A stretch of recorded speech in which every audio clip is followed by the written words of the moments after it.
제발 우리 며느리가 되어주세요. 우리 집안에 당신 같은 사람이 필요합니다. 대한민국 10대 재벌 대성그룹의 최태준 회장이 67년 만에 처음으로 무릎을 꿇었다. 통장 잔고 513만 원 고졸 학력의 국밥집 주인 이서연 앞에서였다. 당신이야말로 진짜 부자이고 진짜 명문가입니다. 오늘의 사연 시작하겠습니다. 다 들어보신 후 괜찮으셨다면 어디서 듣고 계시는지, 그리고 잘 들었다라는 댓글 하나 정도 남겨주실 거죠? 그럼 시작하겠습니다. 2025년 3월 어느 봄날 오후 대성그룹 본사 63층 회장실. 창밖으로 서울 시내가 한눈에 내려다 보이는 그곳에서 최태준 회장은 서류를 검토하고 있었습니다. 67세의 나이에도 여전히 예리한 눈빛을 가진 최태준은 40년 넘게 맨손으로 일궈낸 재벌그룹의 총수였죠. 3대째 이어온 명문가의 자부심, 그것은 최태준에게 있어 목숨보다 소중한 것이었습니다.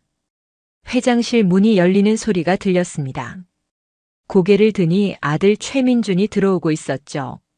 34살 최태준의 유일한 혈육이자 후계자인 최민준의 표정이 평소와 달랐습니다.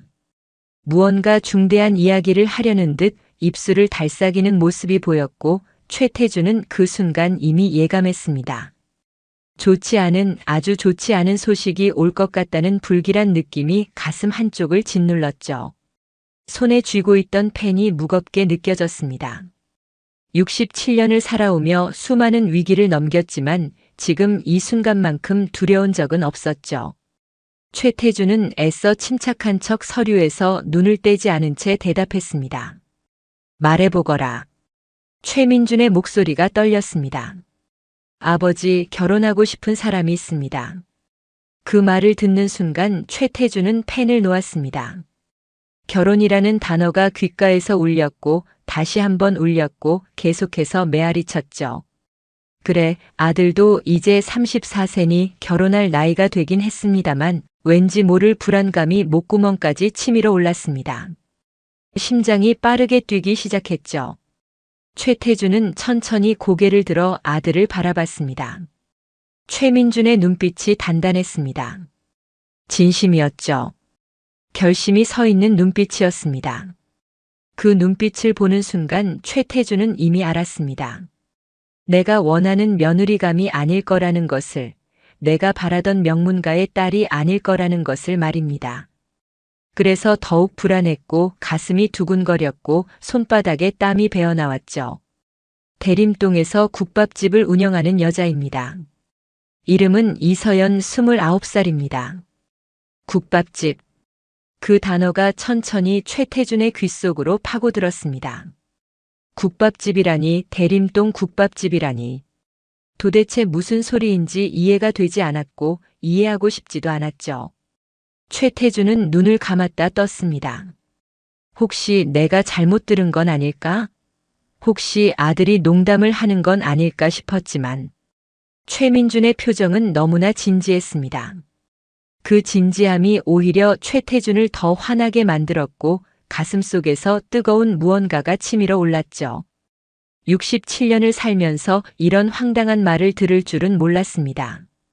국밥집 주인이라니 말도 안 되는 일이었죠. 최태준의 목소리가 높아졌습니다. 국밥집 주인이라고. 참으려 했지만 참을 수가 없었습니다. 67년을 살아오며 이룬 모든 것들이, 맨손으로 시작해서 대한민국 10대 재벌 그룹을 일궈낸 인생이 주마등처럼 스쳐 지나갔고 그 끝에 국밥집 주인이 며느리로 들어온다는 말이 서 있었죠. 말도 안 됐습니다. 있을 수 없는 일이었습니다.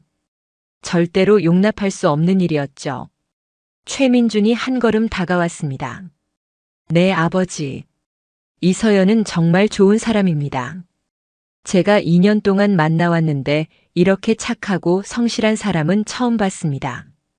2년이나 사귀었다고 나한테 한마디 상의도 없이?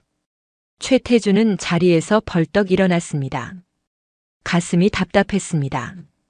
숨이 막혔죠. 아들이 2년 동안이나 그 여자를 만나왔다는 사실이 그리고 그 사실을 자신에게 숨겼다는 것이 배신처럼 느껴졌습니다. 믿었던 아들이 나를 속였다는 생각에 온몸이 떨렸죠. 최태주는 창밖을 바라봤습니다. 서울 시내가 한눈에 내려다 보이는 63층 회장실에서 저 아래 어딘가에 있을 대림동. 국밥집을 생각하니 머리가 지끈거렸고 눈앞이 아찔했고 어지러웠습니다. 2년 동안이나 나 몰래 그 여자를 만났다는 게 믿어지지 않았죠. 최민준의 목소리에서 간절함이 묻어났지만 최태주는 그 간절함을 받아들일 수 없었습니다. 아니, 받아들이고 싶지 않았죠. 자존심이, 체면이, 그리고 무엇보다 평생 지켜온 이 가문의 격이 허락하지 않았습니다. 절대로 허락할 수 없었죠. 아버지, 이서연은 정말 착하고 성실한 사람입니다. 부모님도 안 계시지만 혼자 힘으로 일어서서 국밥집을 운영하고 있습니다.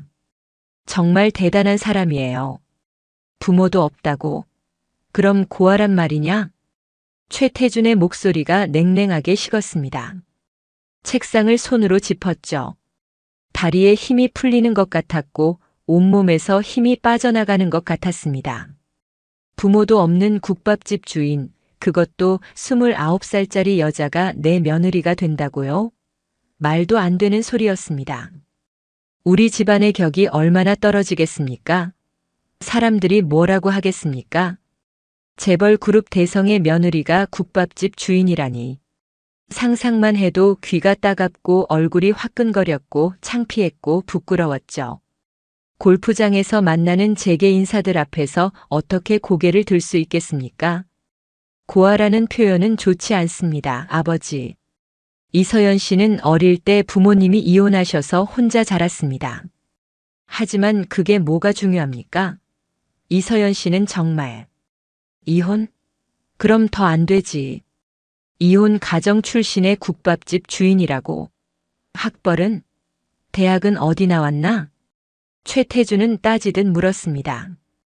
이미 답을 알고 있었지만 확인하고 싶었죠.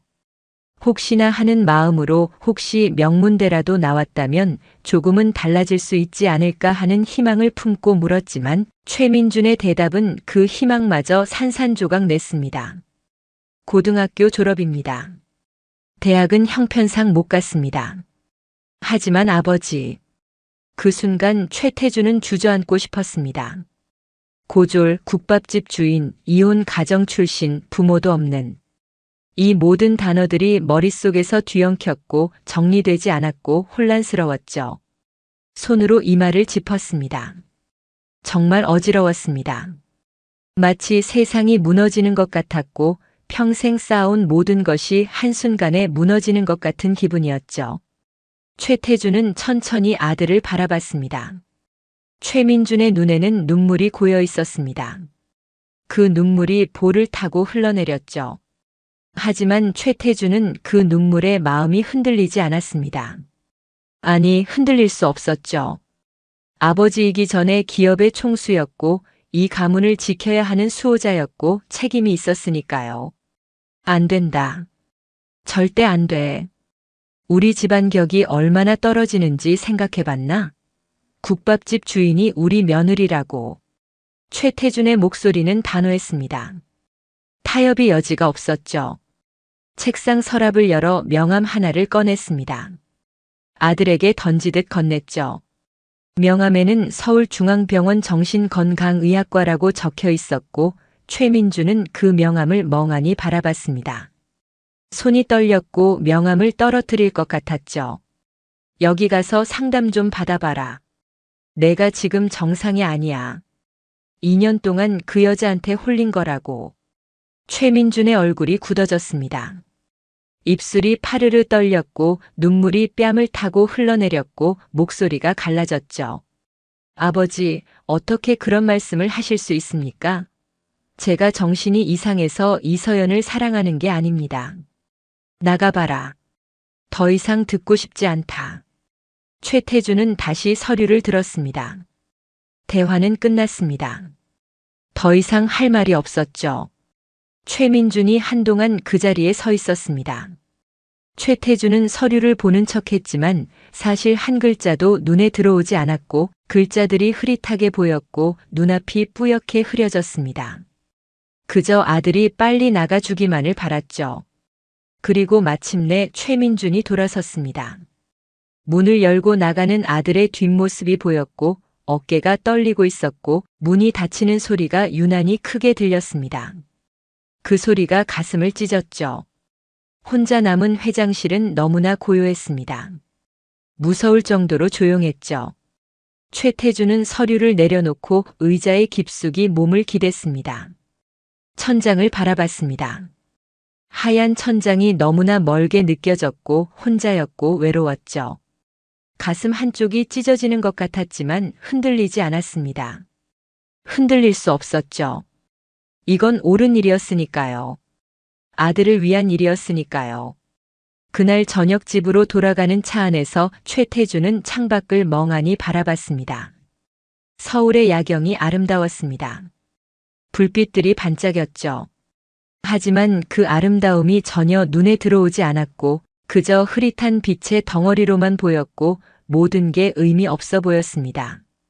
머릿속에는 온통 아들의 떨리는 목소리와 그 눈에 고인 눈물만이 맴돌았고 명함을 쥐고 서 있던 최민준의 모습이 계속 떠올랐고 지워지지 않았죠. 최태주는 고개를 저었습니다. 안 됩니다. 절대 안 돼. 국밥집 주인이 우리 집 며느리가 될 수는 없습니다. 절대로요. 집에 도착했을 때 최민준은 보이지 않았습니다. 방문이 굳게 닫혀 있었고 불빛이 새어나오지 않았고 안에서 아무 소리도 들리지 않았죠. 최태주는 그 문 앞에 한참을 서 있었습니다. 노크를 할까 말을 걸까 고민했죠. 손이 문 쪽으로 올라갔다가 내려왔고 다시 올라갔다가 내려왔고 몇 번이고 반복했습니다. 하지만 결국 돌아섰습니다. 지금 무슨 말을 해도 소용없을 것 같았고 아들도 나도 우리 둘 다 너무 감정적이었고 시간이 필요했고 거리가 필요했으니까요. 그날 밤 최태주는 잠을 이루지 못했습니다. 침대에 누워서도 계속 생각했죠. 천장을 바라보며 뒤척였고 눈을 감아도 잠이 오지 않았고 최민준의 얼굴이 계속 떠올랐습니다. 국밥집 주인 이서연이라는 여자는 도대체 어떤 사람일까요? 아들이 2년 동안이나 사귀었다는 그 여자는 무엇이 그리 좋아서 내 아들을 이렇게 만들었을까요? 돈을 노리는 걸까요? 아니면 정말 아들을 사랑하는 걸까요? 의심이 꼬리를 물었습니다. 의심은 점점 더 커졌고 확신이 되었고 결론이 되었죠. 분명히 돈을 노리는 거라고 재벌 아들과 결혼해서 신분 상승을 하려는 거라고 그게 틀림없다고 그럴 수밖에 없다고 스스로를 설득했습니다. 그렇게 일주일이 흘렀습니다. 최민준과 최태주는 집에 살면서도 서로를 피했습니다. 아침에 우연히 마주쳐도 인사 한마디 없이 지나쳤고 저녁 식사 자리도 서로 피했고 집안에는 무거운 침묵만이 흘렀죠. 가정부도 비서도 모두가 조심스럽게 행동했고 숨소리조차 내지 않으려는 듯 발소리를 죽였고 집안 분위기는 얼어붙었습니다. 최태주는 그 침묵이 괴로웠습니다. 정말 괴로웠죠. 하지만 먼저 말을 걸 수 없었습니다. 자존심이 허락하지 않았고 먼저 손을 내밀 수는 없었고 지면 안 된다고 생각했죠. 결국 최태주는 결심했습니다. 이대로는 안 되겠다고 뭔가 해야 한다고 말입니다. 최민준과의 대화는 불가능했습니다. 둘 사이의 벽은 너무 높았고 너무 두꺼웠고 넘을 수 없을 것 같았죠. 그렇다면 직접 확인해야 했습니다. 이서연이라는 여자를 직접 만나봐야 했고 내 눈으로 확인해야 했죠. 그 여자가 정말 돈을 노리는지 아니면 정말로 아들을 사랑하는지 진실을 알아야 했고 확실히 알아야 했습니다. 다음 날 아침 최태주는 일찍 출근했습니다. 집에서 최민준과 마주치고 싶지 않았고 그 무거운 침묵을 견딜 자신이 없었죠. 회장실에 도착하자마자 비서를 불렀습니다. 김 비서가 들어왔고 최태주는 서랍에서 명함 한 장을 꺼내 건네렸습니다. 사설탐정 사무소 명함이었습니다. 20년 전 회사 기밀 유출 사건 때 한 번 이용했던 곳이었고 신뢰할 만한 곳이었죠. 여기 연락해서 신상조사 좀 의뢰하게.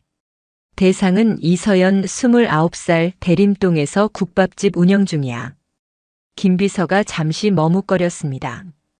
뭔가 말하고 싶은 듯 입술을 달싹였지만 결국 고개를 숙이고 나갔죠. 최태준은 의자에 깊숙이 몸을 기대고 천장을 바라봤습니다. 이게 옳은 일일까요? 아들이 사랑하는 사람을 뒷조사하는 게 옳은 일일까요? 하지만 고개를 저었습니다. 반드시 알아야 합니다. 그 여자가 어떤 사람인지, 정말 돈을 노리는 건지 아니면 진심으로 아들을 사랑하는 건지 확실히 알아야만 했죠. 4일이 지났습니다. 4일 동안 최태준은 조사 결과만을 기다렸고 일은 손에 잡히지 않았고 서류를 들여다봐도 한 글자도 눈에 들어오지 않았습니다. 밤에는 잠을 제대로 이루지 못했고 잠들어도 꿈속에서 국밥집이 나타났고 모르는 여자의 얼굴이 어른거렸죠. 최민준과는 여전히 말을 섞지 않았고 집안의 침묵은 더욱 깊어졌고 공기가 무거웠습니다. 그리고 드디어 조사 결과가 나왔습니다. 김 비서가 두꺼운 갈색 봉투를 책상 위에 조심스럽게 올려놓았죠. 최태준은 그 봉투를 한참 바라봤습니다. 손을 뻗었다가 거두었고 다시 뻗었다가 거두었습니다. 열어야 할까요? 말아야 할까요? 하지만 여기까지 왔는데 돌아갈 수는 없었죠. 봉투를 집어들었고 천천히 뜯었고 안에서 두툼한 서류 뭉치를 꺼냈습니다. 보고서의 첫 페이지를 펼치는 순간 최태준은 깊은 한숨을 내쉬었습니다. 이서연 1996년 7월 15일생, 현재 29세. 부모는 이성호, 박미현 2008년 이혼. 천천히 페이지를 넘겼습니다. 이혼 사유는 아버지의 사업 실패와 과도한 빚이었습니다. 당시 이서연의 나이는 12살, 초등학교 6학년이었죠. 이혼 후 어머니는 새로운 남자를 만나 부산으로 떠났고 아버지는 빚쟁이들을 피해 연락을 끊었고 이서연은 외할머니 집에 맡겨졌습니다. 최태준은 눈을 감았습니다. 12살에 버려졌다는 것이 부모 모두에게 버려졌다는 것이 어떤 의미인지 알 것 같았죠. 하지만 곧 고개를 저었습니다. 아니, 동정하면 안 됩니다. 지금은 냉정해야 합니다. 페이지를 넘겼습니다. 이서연은 외할머니가 2010년 돌아가신 후 친척 집을 전전했고 16살이 되던 해부터 식당에서 아르바이트를 시작했습니다. 고등학교를 겨우 졸업하고 낮에는 식당에서 일하고 밤에는 편의점에서 일했고 그렇게 5년을 버텼죠. 그리고 2019년 23세 나이에 작은 국밥집을 인수했습니다. 인수 금액은 5천만 원. 보증금과 권리금을 합친 금액이었고 그중 3천만 원은 대출이었고 2천만 원은 5년 동안 모은 돈이었습니다. 최태준은 입술을 깨물었습니다. 5년 동안 2천만 원을 모았다는 것이 얼마나 피땀 흘려 일했을지 상상이 갔죠. 하지만 다시 고개를 저었습니다. 그래도 안 됩니다. 가난한 것과 우리 며느리가 되는 것은 별개의 문제입니다. 다음 페이지는 재산 현황이었습니다. 숨을 멈추고 천천히 읽었죠. 통장 잔고 513만 원. 저축 없음. 대출 잔액 1,500만 원. 매달 임대료 200만 원. 식재료비 평균 300만 원. 인건비 없음, 본인이 직접 운영. 월 평균 매출 600만 원, 순이익 약 100만 원. 코웃음을 쳤습니다. 월 100만 원으로 어떻게 살아갑니까? 임대료 내고 나면 남는 게 없지 않습니까? 역시나 가난한 여자였습니다. 돈 한 푼 없는 여자가 재벌 아들과 결혼하겠다니 뻔했습니다. 너무나 뻔한 수작이었죠. 재산도 없으면서 재벌 아들과 결혼? 뻔하군. 최태준은 중얼거렸습니다. 책상을 손으로 쳤죠. 손바닥이 따끔했지만 분노가 그 통증을 덮었습니다. 가난한 여자가 부자 남자를 만나면 당연히 돈을 노리는 겁니다. 세상이 다 그렇죠. 사랑이라는 게 배를 채워줍니까? 집을 사줍니까? 현실은 냉혹합니다. 돈이 없으면 사랑도 없습니다. 최태준은 67년을 살면서 그걸 너무나 잘 알고 있었고 수없이 봐왔고 경험했죠. 보고서의 마지막 페이지를 넘겼습니다. 인간관계 조사 결과였습니다. 친구 거의 없음. 사교 활동 없음. 주말에도 가게 운영. 취미 생활 없음. 연애 경력은 최민준이 처음이었습니다. 29살까지 연애 한 번 안 했다가 갑자기 재벌 아들과 사귄다고요? 다시 코웃음을 쳤습니다. 더욱 확실해졌죠. 최민준의 배경을 보고 결혼하려는 거였습니다. 가난한 여자가 신분 상승하려는 수작이었고 국밥집에서 벗어나고 싶었던 거였고 편하게 살고 싶었던 거였습니다. 최태준은 보고서를 책상에 던졌습니다. 종이들이 흩어졌고 바닥에 떨어졌죠. 분노가 치밀어 올랐습니다. 아들을 이용하는 여자, 돈을 노리는 여자, 신분 상승을 꿈꾸는 여자. 그런 이미지가 머릿속에 선명하게 그려졌고 지워지지 않았습니다. 창밖을 바라봤습니다. 서울 시내가 발 아래 펼쳐졌습니다. 저 아래 어딘가에 있을 대림동 국밥집, 그리고 그곳에서 최민준을 기다리고 있을 이서연이라는 여자를 생각하니 치가 떨렸고 온몸이 부들부들 떨렸죠. 그날 저녁 최태준은 일부러 일찍 퇴근했습니다. 최민준과 대화를 해야 했습니다. 이 보고서를 보여줘야 했고 현실을 직시하게 만들어야 했죠. 집에 도착했을 때 최민준의 차가 주차장에 있었습니다. 현관문을 열고 들어갔습니다. 거실에 불이 켜져 있었고 최민준이 소파에 앉아 있었죠. 최민준의 얼굴은 수척했고 눈가에 다크서클이 짙었고 살이 빠진 것 같았습니다. 일주일 동안 제대로 먹지도 자지도 못한 게 분명했죠. 최태준의 가슴이 찡했습니다. 하지만 그 감정을 억눌렀습니다. 지금은 냉정해야 했고 아들을 위해 심장을 돌로 만들어야 했죠. 민준아. 일주일 만에 처음 하는 대화였습니다. 최민준이 고개를 들었고 최태준을 바라봤고 눈빛이 흔들렸죠. 최태준은 가방에서 보고서를 꺼냈습니다. 테이블에 던지듯 놓았습니다. 보고서가 펼쳐졌고 이서연의 사진이 보였죠. 이걸 봐라. 최민준이 천천히 보고서를 집어들었습니다. 페이지를 넘기기 시작했고 손이 떨렸고 얼굴이 창백해졌죠. 최태준은 팔짱을 끼고 아들을 바라봤습니다. 최민준이 보고서를 다 읽을 때까지 기다렸습니다. 5분이 지났고 10분이 지났고 최민준은 마지막 페이지를 덮었습니다. 눈에서 눈물이 흘러내렸죠. 이것 봐. 우리 배경 보고 결혼하려는 거겠지. 가난한 여자가 신분 상승하려는 수작이야. 통장에 500만 원밖에 없는 여자가 재벌 아들과 결혼한다고. 돈 노리는 거지 뭐.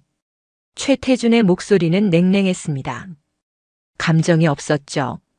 최민준이 고개를 들었습니다. 최태준을 똑바로 쳐다봤죠. 눈빛에 분노가 서려 있었고 실망이 가득했고 슬픔이 넘쳐났습니다. 하지만 최태준은 그 눈빛을 피하지 않았고 정면으로 마주봤고 흔들리지 않았죠. 이건 진실이었으니까요. 냉혹한 현실이었으니까요.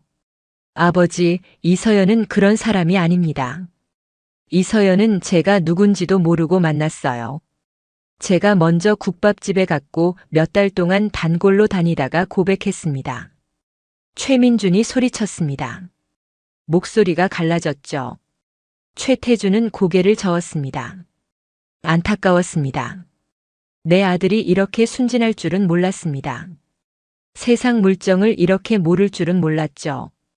그게 바로 함정이야. 내가 누군지 몰랐던 척하는 거지. 몇 달 동안 단골로 다니는 동안 내 차, 내 옷, 내 시계를 보고 이미 다 파악했을 거야. 그리고 내가 고백하길 기다렸던 거라고. 이서연을 직접 만나보세요. 그러면 아실 겁니다. 이서연이 얼마나 착한 사람인지, 얼마나 정직한 사람인지, 돈 같은 건 전혀 관심 없는 사람이란 걸. 만나긴 만나지. 하지만 내 방식대로 만날 거야. 내 눈으로 직접 확인하겠다. 그 여자의 진짜 속마음을, 진짜 본성을 말이야. 최태준은 돌아섰습니다. 계단을 올라갔죠. 뒤에서 최민준이 무언가 소리쳤지만 듣지 않았습니다. 듣고 싶지 않았죠. 방으로 들어가 문을 닫았습니다. 그리고 침대에 앉았습니다. 가슴이 답답했고 숨이 막혔지만 결심을 굽히지 않았습니다. 직접 확인하기로 말입니다. 이서연이라는 여자가 정말 돈을 노리는지, 정말 최민준의 배경을 보고 결혼하려는 건지 내 눈으로 직접 확인하기로, 반드시 확인하기로 결심했죠.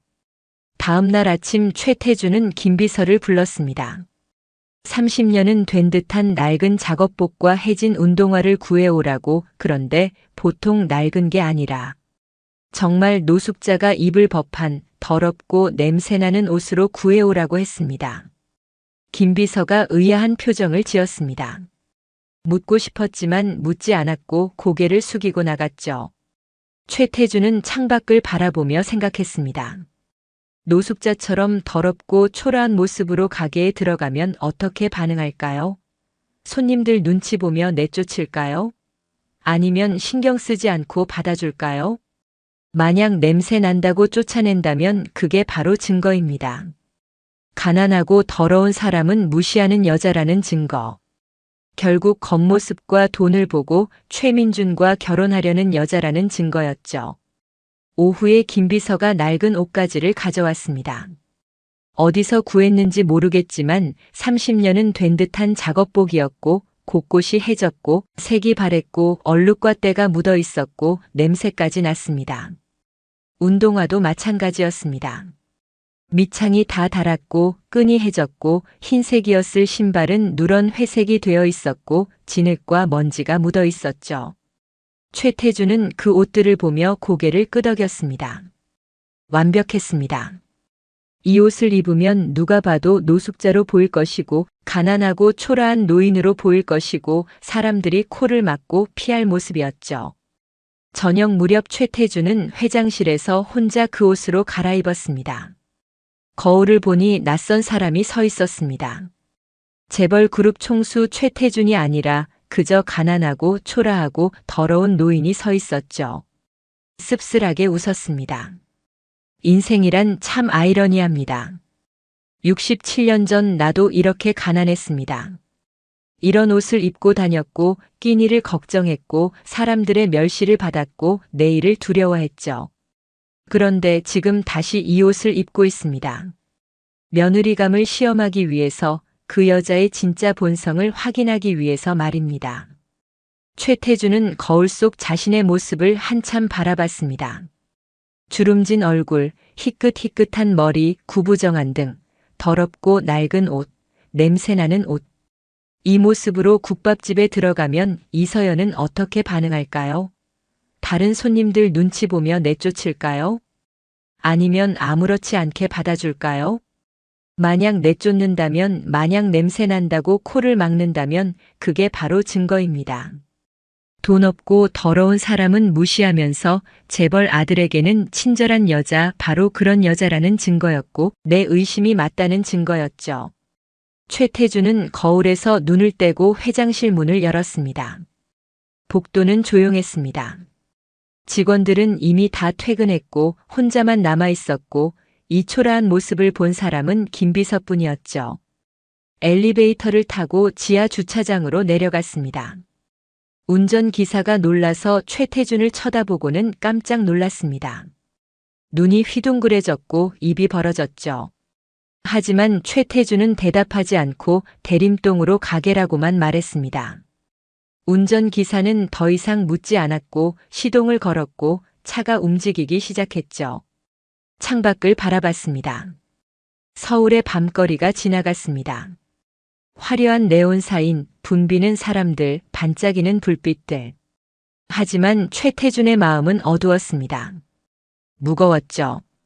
최민준의 눈물이 떠올랐고 찢어진 보고서가 떠올랐고 가슴이 아팠지만 고개를 저었습니다. 지금은 감정에 휘둘려서는 안 됩니다. 냉정해야 합니다. 진실을 확인해야 합니다. 차는 점점 대림동으로 가까워졌습니다. 화려한 강남을 벗어나자 풍경이 달라졌습니다. 낡은 건물들, 좁은 골목길, 어두운 가로등, 허름한 간판들. 최태준은 이런 동네에서 자랐습니다. 오래전, 아주 오래전 일입니다. 그때는 이렇게 가난했고, 이렇게 초라했고, 사람들의 멸시를 받았고, 내일이 두려웠죠. 그런데 지금 다시 이곳으로 돌아왔습니다. 다른 이유로, 다른 목적으로 며느리감을 시험하기 위해서 말입니다. 드디어 차가 멈췄습니다. 회장님 도착했습니다. 운전기사가 조심스럽게 말했습니다. 최태준은 고개를 끄덕이고 차에서 내렸습니다. 찬바람이 얼굴을 스쳤습니다. 고개를 들어 간판을 바라봤습니다. 따뜻한 국밥집이라고 적혀 있었고 글씨는 손으로 쓴 듯 삐뚤했고 간판은 낡았고 불빛은 희미했죠. 깊은 숨을 들이쉬었습니다. 자, 이제 시작입니다. 진실을 확인할 시간입니다. 이서연이라는 여자가 어떤 사람인지, 정말 돈과 겉모습만 보는 여자인지, 아니면 최민준 말대로 진짜 착한 사람인지 내 눈으로 직접 확인할 시간입니다. 허름한 가게 문을 밀고 들어갔습니다. 문을 밀고 들어가는 순간 따뜻한 공기가 얼굴을 감쌌습니다. 국물 끓는 냄새가 코끝을 스쳤고 김이 모락모락 피어올랐고 가게 안은 손님들로 북적였죠. 6개 테이블이 거의 다 차 있었고 사람들의 웃음소리와 수저 부딪히는 소리가 들렸고 평범한 동네 국밥집의 모습이었습니다. 최태준은 입구에 서서 가게 안을 둘러봤습니다. 낡은 테이블, 플라스틱 의자, 벽에 붙은 메뉴판, 형광등 불빛이 보였고 모든 게 낡았고 오래됐고 초라했지만 사람들의 얼굴은 밝았고 웃고 있었고 행복해 보였죠. 다른 손님들이 최태준을 쳐다보기 시작했습니다. 더럽고 냄새나는 노인의 모습을 본 사람들의 표정이 굳어졌고 누군가는 코를 찡그렸고 누군가는 고개를 돌렸고 수군거리는 소리가 들렸습니다. 저 사람 좀 봐. 냄새 안 나? 여기 왜 들어와? 그 소리가 귓가에 맴돌았고 최태준은 그 시선들을 느끼며 서 있었습니다. 이제 이서연이 나타나겠죠. 그 여자가 나를 보면 어떻게 반응할까요? 손님들 눈치를 보며 내쫓을까요? 아니면 다르게 행동할까요? 숨을 죽이고 기다렸습니다. 그때 주방에서 한 여자가 나왔습니다. 29살 이서연이었습니다. 사진으로 봤던 그 얼굴이었고 단발머리에 앞치마를 두른 모습이었고 얼굴에는 땀이 맺혀 있었고 손에는 국밥 2그릇을 들고 있었죠. 이서연이 최태준을 봤습니다. 쳐다봤습니다. 더럽고 냄새나는 노인의 모습을 본 이서연의 눈빛이 흔들렸습니다. 잠깐, 아주 잠깐 흔들렸지만 곧 평온해졌고 미소가 번졌고 최태준은 그 순간을 놓치지 않고 지켜봤죠. 어서 오세요. 저기 구석 자리 비었어요. 편하게 앉으세요. 이서연이 밝게 웃으며 말했습니다. 주저하는 기색이 전혀 없었고 불편한 표정도 없었고 그저 평범한 손님을 대하듯 자연스러웠고 목소리에는 진심이 담겨 있었죠. 최태준은 잠시 멈칫했습니다. 예상과 달랐습니다. 내쫓지 않았습니다. 냄새나는 노인을 보고도 미소를 지었습니다. 다른 손님들이 불편해하는 게 보이는데도 아랑곳하지 않았죠. 천천히 구석 자리로 걸어갔습니다. 테이블에 앉자 옆 손님이 자리를 옮겼습니다. 저기 다른 자리 없나요? 일어나며 이서연에게 말했고 이서연은 네, 저쪽으로 앉으세요 하며 안내했습니다. 최태준 때문이었습니다. 냄새 때문에, 모습 때문에 손님이 자리를 옮긴 것이었고 이서연도 그걸 알았을 텐데 최태준에게는 아무 말도 하지 않았고 미안한 표정도 짓지 않았고 그저 다른 테이블을 정리해 주었죠. 최태준은 그 모습을 보며 손을 꼭 쥐었습니다. 이건 연기일까요? 진심일까요? 정말 모르겠습니다. 이서연이 물컵을 가져왔습니다. 테이블에 조심스럽게 놓았고 가까이 다가왔고 냄새를 맡았을 텐데도 표정 하나 변하지 않았고 코를 찡그리지도 않았고 여전히 미소를 지으며 서 있었죠. 최태주는 이서연을 올려다봤습니다. 가까이서 보니 얼굴이 더 어려 보였습니다. 화장기 없는 맨 얼굴, 땀에 젖은 머리카락. 그러나 눈빛은 맑고 미소는 진심처럼 보였죠. 뭐 드실래요? 국밥이 제일 맛있어요. 오늘 고기도 푸짐하게 넣었어요. 이서연의 목소리는 따뜻했습니다.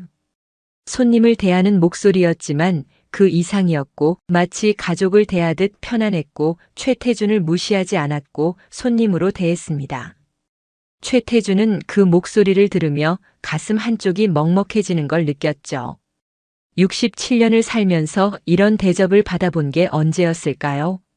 아니, 이런 차림으로 이런 대접을 받을 거라고 예상이나 했을까요? 일부러 목소리를 떨었습니다. 국밥 주세요. 하나만. 목소리는 작았고 떨렸고 가난한 노인의 목소리였습니다. 이서연이 고개를 끄덕였고 네, 금방 갖다 드릴게요. 조금만 기다리세요 하며 주방으로 들어갔죠. 최태주는 그 뒷모습을 바라봤습니다. 앞치마 끈이 낡았고 운동화가 해졌고 이서연의 모습도 가난해 보였지만 걸음걸이는 가벼웠고 활기차 보였고 주방으로 들어가며 흥얼거리는 소리까지 들렸습니다. 잠시 후 이서연이 국밥을 가져왔습니다. 김이 모락모락 나는 뜨거운 국밥이었고 고기가 듬뿍 들어있었고 파와 깍두기가 고명으로 올려져 있었고 냄새가 좋았죠. 돈을 얼마나 낼 수 있을지 모르는데도 고기를 듬뿍 넣어준 것이었고 김치도 따로 접시에 담아줬고 이서연은 그 모든 걸 정성스럽게 놓았습니다. 천천히 드세요. 뜨거우니까 조심하시고 더 필요한 거 있으면 언제든 말씀하세요. 이서연이 말했고 최태주는 고개를 끄덕였습니다. 말을 할 수 없었습니다. 목이 메었고 무언가 뜨거운 게 가슴을 채웠고 이게 뭘까요? 이 감정이 뭘까요? 국밥을 떠먹으며 계속 관찰했습니다. 이건 연기일까요? 진심일까요? 돈을 노리는 여자가 이렇게 행동할 수 있을까요? 손님 하나하나에게 이렇게 정성을 쏟을 수 있을까요? 시간이 흘렀습니다. 국밥을 천천히 먹으며 계속 이서연을 지켜봤죠. 쉬지 않고 일했습니다. 주방을 오가며 음식을 나르고 빈 그릇을 치우고 테이블을 닦고 손님들과 이야기를 나누고 웃고 또 웃었습니다. 땀이 계속 흘렀고 이마를 닦았고 그래도 미소는 사라지지 않았고 불평하지 않았고 힘든 내색을 하지 않았죠. 최태주는 국밥 그릇을 내려놓았습니다. 다 먹었습니다. 국밥은 맛있었습니다. 정말 맛있었죠. 고기도 부드러웠고 국물도 진했고 정성이 느껴졌습니다. 계산대로 갔습니다. 이서연이 주방에서 나왔고 계산하시려고요? 하며 웃었고 최태주는 고개를 끄덕였죠. 국밥 하나시죠? 7,000원이에요. 주머니를 뒤적였습니다. 천천히, 일부러 천천히 뒤적이며 구겨진 지폐 몇 장을 꺼냈습니다. 7,000원, 정확히 7,000원을 건넸고 이서연이 돈을 받으며 감사합니다. 조심히 들어가세요. 길 조심하시고요 하고 밝게 웃었습니다. 가게를 나왔습니다. 밖에 찬바람이 얼굴을 때렸고 멈춰 섰습니다. 뒤를 돌아봤습니다. 가게 안에서 이서연이 불을 끄고 있었고 청소를 마무리하고 있었고 혼자였죠. 차에 올랐습니다. 운전기사가 시동을 걸었고 차가 출발했고 계속 뒤를 돌아봤습니다. 따뜻한 국밥집 간판이 점점 멀어졌고 희미해졌고 사라졌죠. 창밖을 바라봤습니다. 무슨 생각을 해야 할까요? 무슨 결론을 내려야 할까요? 예상과 달랐습니다. 보고서와 달랐습니다. 이서연이라는 여자는 생각보다 착해 보였습니다. 진심으로 손님을 대했습니다. 더럽고 냄새나는 노인에게도 차별하지 않았죠. 하지만 고개를 저었습니다. 아니, 아직 모릅니다. 한 번 본 것만으로는 부족합니다. 더 확인해야 합니다. 더 지켜봐야 합니다. 진짜 본성을 알기 위해서는 더 많은 테스트가 필요합니다. 다음 날 저녁 최태준은 다시 그 국밥집 앞에 섰습니다. 어제와 똑같은 차림새였고 낡은 작업복과 해진 운동화를 신었고 더럽고 냄새나는 노인의 모습이었죠. 오늘은 어떨까요? 어제는 친절했지만 오늘도 그럴까요? 매일 저렇게 행동할 수 있을까요? 의심을 품은 채 가게 문을 밀고 들어갔습니다. 가게 안은 어제보다 더 붐볐습니다. 모든 테이블이 꽉 차 있었고 사람들이 줄을 서 있었고 이서연은 정신없이 움직이고 있었죠. 최태준을 보고도 바로 알아보지 못했고 잠시 후에야 어제 오셨던 분. 잠깐만 기다리세요. 금방 자리 나올 거예요 하며 웃었습니다. 입구 근처에 서서 기다렸습니다. 이서연이 정신없이 일하는 모습을 지켜봤죠. 주방을 오가며 음식을 나르고 빈 그릇을 치우고 계산을 받고 테이블을 닦고 모든 걸 혼자 했습니다. 땀이 비 오듯 흘렀고 숨이 가빴지만 미소는 지워지지 않았고 손님들에게 계속 친절했죠. 10분쯤 지나자 한 테이블이 비었고 이서연이 최태준을 안내했고 여기 앉으세요. 오늘 좀 바빠서 늦을 수 있어요 하며 미안해했습니다. 고개를 끄덕이고 자리에 앉았죠. 그때였습니다. 옆 테이블에서 큰 소리가 들렸습니다. 40대쯤 돼 보이는 남자가 소리를 질렀고 테이블을 쾅 내리쳤고 그릇을 밀어냈습니다. 국물이 튀었고 테이블 위가 엉망이 됐고 다른 손님들이 놀라서 쳐다봤죠. 남자의 얼굴이 붉었고 술 냄새가 났고 취한 것 같았습니다. 이서연이 급히 달려갔고 손님 무슨 일이세요? 하며 물었고 남자는 더 큰 소리로 화를 냈죠. 국물이 짜. 이게 뭐야? 이걸 국밥이라고 내나? 장사 이따위로 하나? 남자가 고함을 질렀습니다. 목소리가 가게 안을 울렸고 다른 손님들이 수군거렸고 불편한 분위기가 감돌았습니다. 이서연의 얼굴이 창백해졌지만 목소리는 침착했고 허리를 숙이며 사과했죠. 죄송합니다, 손님. 바로 새로 해드릴게요. 국물 싱겁게 해서 다시 갖다 드리겠습니다. 정중하게 말했습니다. 화내지 않았고 변명하지 않았고 그저 사과했고 해결하려 했죠. 하지만 남자는 더 화를 냈습니다. 테이블을 또 내리쳤고 다시 이딴 걸 다시 먹으라고 하며 소리쳤고 이서연을 노려봤습니다. 이서연이 움찔했지만 자리를 뜨지 않았고 여전히 공손하게 서 있었고 남자의 화를 받아냈죠. 다른 손님들이 불편해했습니다. 저 사람 좀 봐. 술 취했나 봐. 나가라고 하지 그래. 소리가 들렸지만 이서연은 끝까지 예의를 지켰습니다. 환불해. 당장 돈 내놔. 남자가 소리쳤습니다. 주머니에서 지갑을 꺼내 테이블에 던졌고 동전들이 바닥에 떨어졌고 요란한 소리가 났죠. 이서연이 무릎을 꿇고 동전을 주웠고 손이 떨렸고 눈가가 붉어졌지만 눈물을 참았습니다. 최태준은 자리에서 일어나려 했습니다. 개입해야 할까요? 저 남자를 내쫓아야 할까요? 하지만 이서연이 일어서며 말했고 목소리는 여전히 차분했죠. 음식값은 안 받을 테니 조용히 나가주세요. 다른 손님들에게 피해가 됩니다. 목소리는 떨렸지만 단호했습니다. 겁먹지 않았고 물러서지 않았고 당당했죠. 남자가 뭔가 더 말하려 했지만 다른 손님 한 분이 일어섰습니다. 야, 그만하고 나가. 여기서 술 취해서 난리야? 남자를 밀었고 남자는 투덜거리며 가게를 나갔고 문이 쾅 닫혔습니다. 가게 안이 조용해졌죠. 이서연이 깊은 숨을 내쉬었고 다리가 풀린 듯 잠시 벽에 기댔고 눈을 감았습니다. 하지만 곧 정신을 차렸습니다. 엉망이 된 테이블을 닦기 시작했고 바닥에 흩어진 국물을 닦았고 다른 손님들에게 시끄러워서 죄송합니다 하며 사과했고 다시 미소를 지었죠. 아무 일 없었다는 듯 일을 계속했고 주방으로 들어가 음식을 만들었고 최태준에게도 국밥을 가져다 주었습니다. 오래 기다리셨죠? 드세요. 웃었지만 손은 여전히 떨리고 있었고 얼굴은 창백했고 힘들어 보였습니다. 최태준은 그 모습을 보며 가슴이 답답해졌죠. 저렇게 참는 게 습관이 된 걸까요? 저런 일이 자주 있는 걸까요? 국밥을 먹으며 이서연을 계속 지켜봤습니다. 진상 손님이 나간 후에도 태도가 변하지 않았습니다. 다른 손님들에게 여전히 친절했고 웃으며 대화를 나눴고 괜찮으세요? 놀라셨죠? 하며 오히려 손님들을 걱정했죠. 자신은 힘들었을 텐데, 무서웠을 텐데 손님들을 먼저 챙겼습니다. 숟가락을 놓을 수밖에 없었습니다.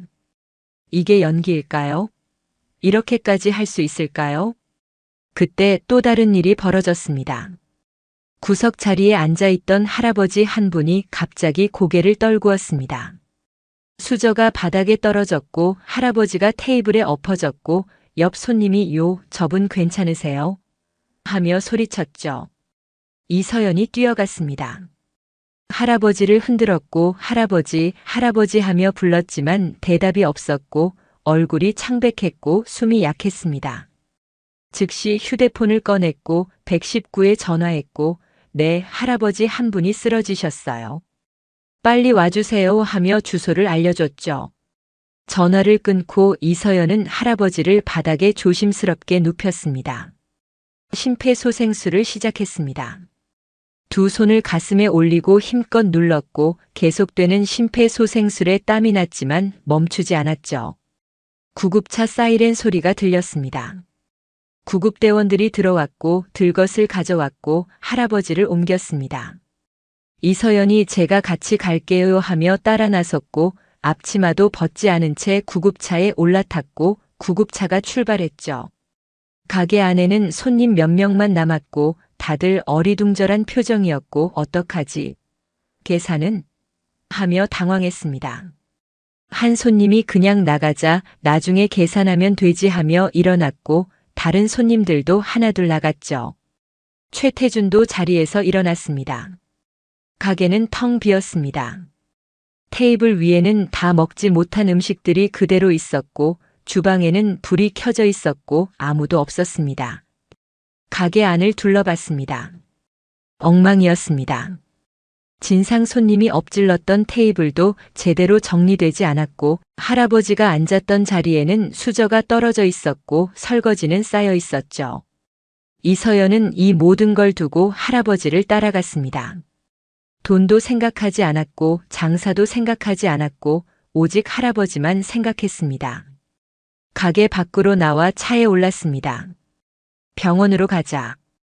운전기사에게 말했습니다. 병원까지 20분쯤 걸렸습니다. 그동안 최태준은 아무 말도 하지 못했습니다. 머릿속이 복잡했죠. 이서연의 모습이 계속 떠올랐습니다.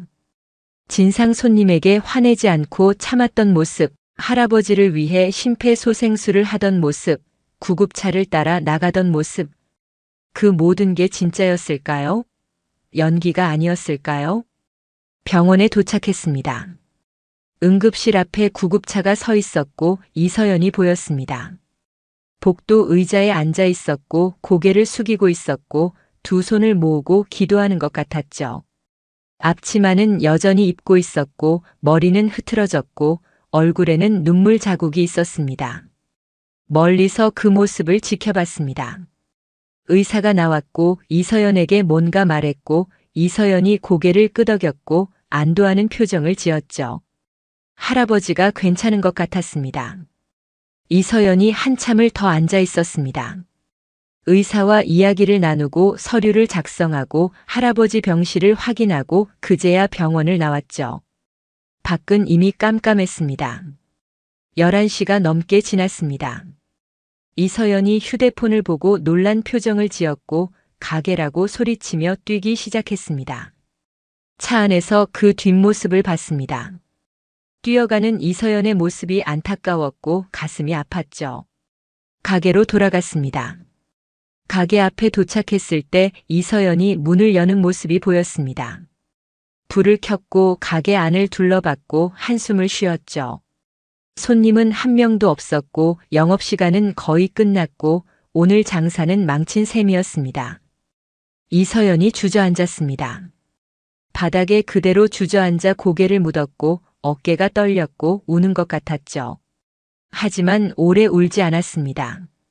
곧 일어났고 눈물을 닦았고 테이블을 정리하기 시작했습니다. 설거지를 하고 바닥을 닦고 주방을 정리했죠.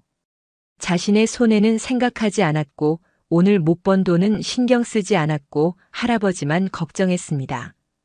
차 안에서 그 모습을 한참 지켜봤습니다. 사람이 돈보다 먼저 그 생각이 머릿속을 채웠죠. 이서연에게는 돈보다 사람이 먼저였습니다. 장사보다 사람이 먼저였습니다. 이익보다 생명이 먼저였죠.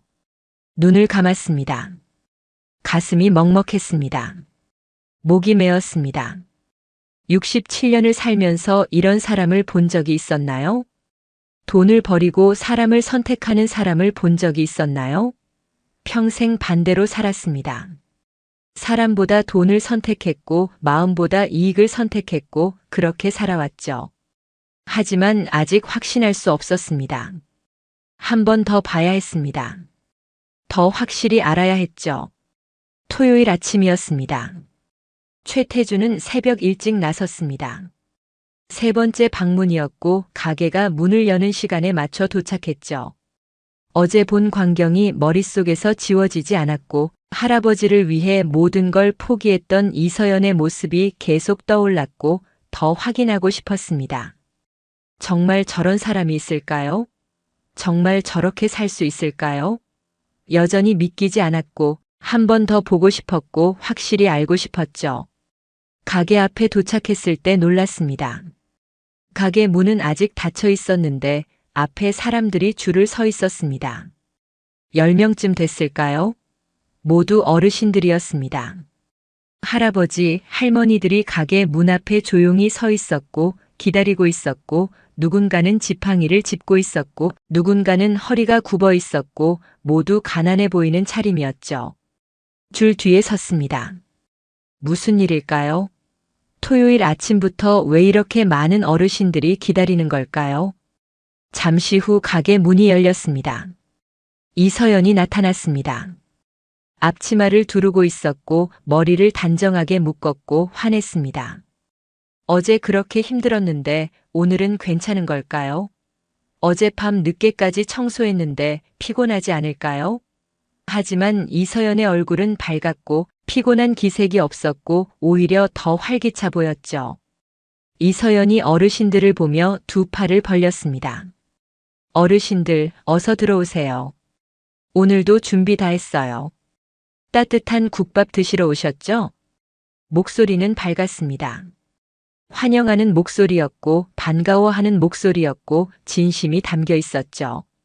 어르신들이 하나둘 가게 안으로 들어갔고 은혜야 고마워. 오늘도 왔어 하며 웃었고 이서연은 한 분 한 분 손을 잡아들이며 안으로 안내했습니다.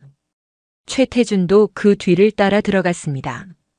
가게 안은 어르신들로 가득 찼고 모든 테이블이 차기 시작했고 이서연은 바쁘게 움직였죠. 구석 자리에 앉았습니다. 조용히 관찰했습니다.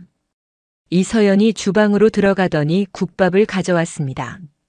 한 그릇, 두 그릇, 세 그릇 계속해서 국밥을 날랐고 모든 어르신들 앞에 놓았고 천천히 드세요. 오늘 고기 많이 넣었어요 하며 웃었죠. 어르신들이 잘 먹겠습니다 하며 수저를 들었고 국밥을 먹기 시작했고 행복한 표정이었습니다. 최태준도 국밥 한 그릇을 받았습니다. 이서연이 앞에 국밥을 놓으며 오늘도 오셨네요. 많이 드세요 하며 웃었죠. 국밥을 먹는 척하며 주위를 살폈습니다. 이상했습니다. 계산하는 사람이 없었습니다. 어르신들이 국밥을 다 먹고 나가는데 계산대에 들르지 않았고 이서연도 돈을 받지 않았고 조심히 가세요 하며 배웅만 했죠. 공짜로 주는 걸까요? 이 많은 사람들에게 무료로 국밥을 주는 걸까요? 믿기지 않았습니다. 한두 명도 아니고 10명이 넘는데요. 재료비만 해도 얼마인데요?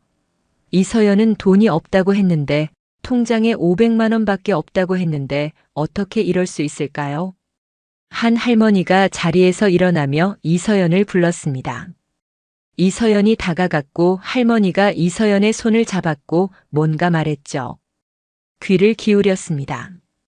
할머니의 목소리가 떨렸고 눈가가 붉어졌고 이서연을 걱정하는 눈빛이었습니다.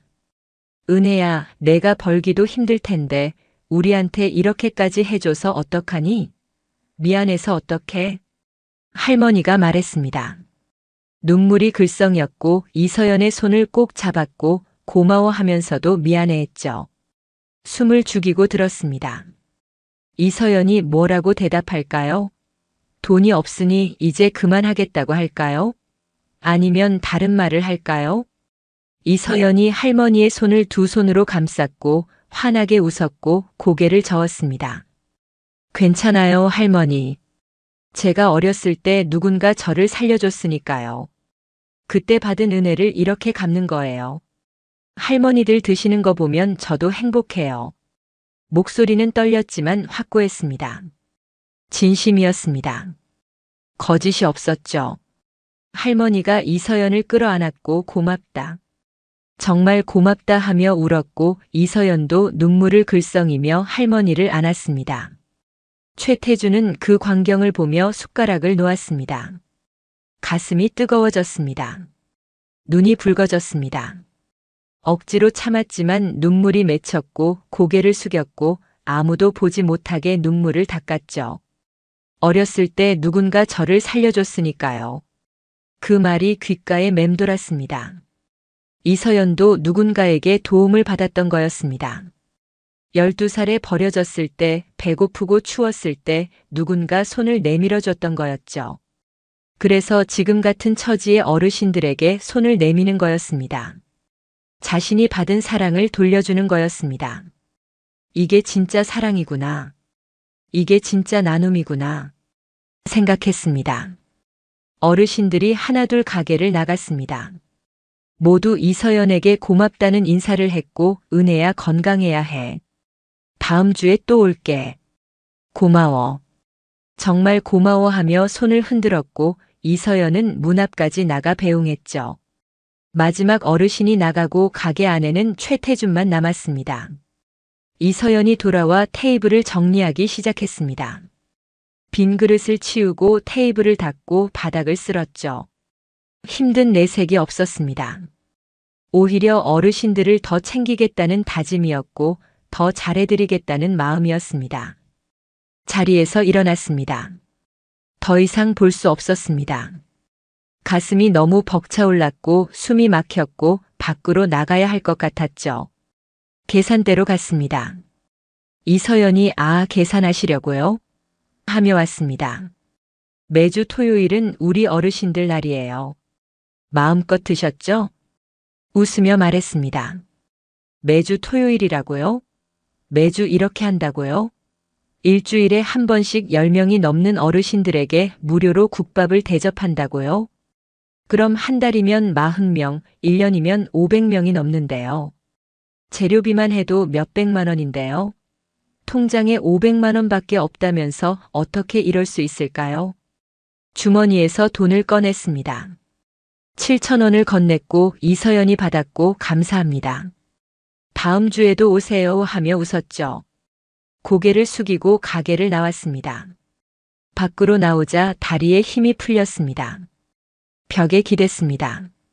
깊은 숨을 들이쉬었습니다. 하늘을 바라봤습니다. 파란 하늘이 보였고 구름이 흘러갔고 눈물이 흘러내렸죠. 울었습니다. 67년을 살면서 이렇게 운 적이 없었습니다. 사업이 망해도 울지 않았고 아내를 잃어도 울지 않았던 최태준이 지금 거리 한복판에서 울고 있었죠. 틀렸습니다. 완전히 틀렸습니다. 이서연은 돈을 노리는 여자가 아니었습니다. 신분 상승을 꿈꾸는 여자가 아니었습니다. 오히려 자신의 돈을, 자신의 시간을, 자신의 모든 걸 다른 사람들을 위해 쓰는 사람이었죠. 아무것도 가진 게 없으면서 나눴고 자신도 힘들면서 베풀었고 받은 사랑을 돌려주고 있었습니다. 이런 사람을 의심했던 게, 조사했던 게, 시험했던 게 너무나 부끄러웠습니다. 보고서는 거짓말을 했습니다. 아니, 보고서는 진실의 반만 말했습니다. 통장 잔고, 학력, 재산, 그런 숫자들은 사람의 가치를 보여주지 못했습니다. 진짜 중요한 건 마음이었고, 진짜 가치는 사랑이었고, 이서연은 그 모든 걸 가지고 있었죠. 돈은 없어도 마음은 부자였고, 배경은 없어도 사랑은 넘쳤고, 학벌은 없어도 인격은 고귀했습니다. 차에 올랐습니다. 운전기사가 "회장님 괜찮으십니까?" 하고 물었지만 대답하지 못했습니다. 목이 메었고 말이 나오지 않았고 그저 고개만 끄덕였죠. 차가 출발했고 가게가 멀어졌고 계속 뒤를 돌아봤습니다. 이서연이 가게 앞을 쓸고 있었고 혼자 일하고 있었고 웃고 있었습니다.